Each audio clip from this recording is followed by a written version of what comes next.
There's no feeling more intense than starting over.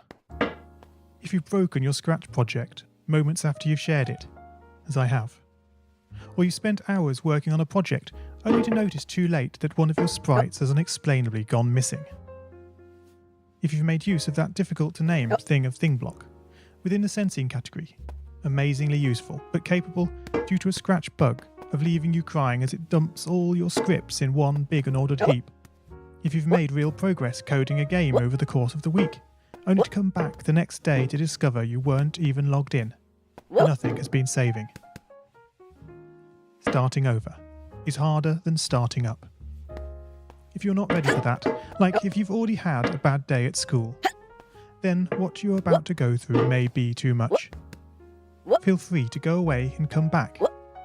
I'll be here. Alright, thanks for coming with me on this trip. I'll understand if you need to take a break at any point. Just find a safe place to stop and remember to pause the game by pressing P. On Scratch you can find loads of remixed or reimagined recreations of existing games, and with good reason. George Bernard Shaw said, "Imitation is not just the sincerest form of flattery, it's the sincerest form of learning." This game is a recreation of a game that came out in 2017, titled Getting Over It with Bennett Foddy. That game in turn was a homage to a free game that came out in 2002. Both games involved dragging yourself, using a hammer, up a mountain assembled from assets and objects sourced from many other games. It seems appropriate then that, when trying to recreate Getting Over It in Scratch, that we should construct our mountain from the same assets used in literally millions of Scratch projects, the unmistakable contents of the Scratch costume library. Unlike Unity or Unreal, Scratch does not provide you with a built-in physics or 3D rendering engine. It has no state-of-the-art debugger, you can't even pause your scripts. We are forced to program old school.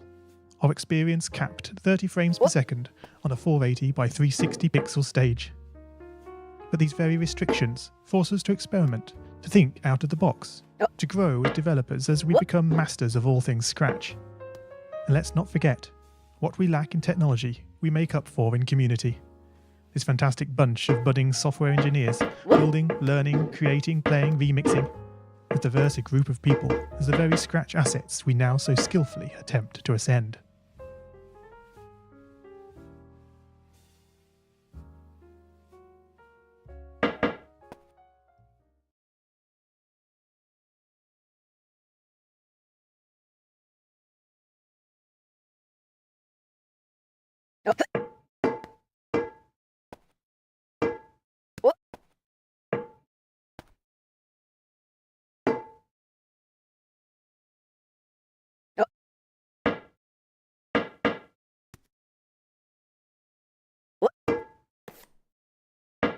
Oh man, you lost a lot of progress.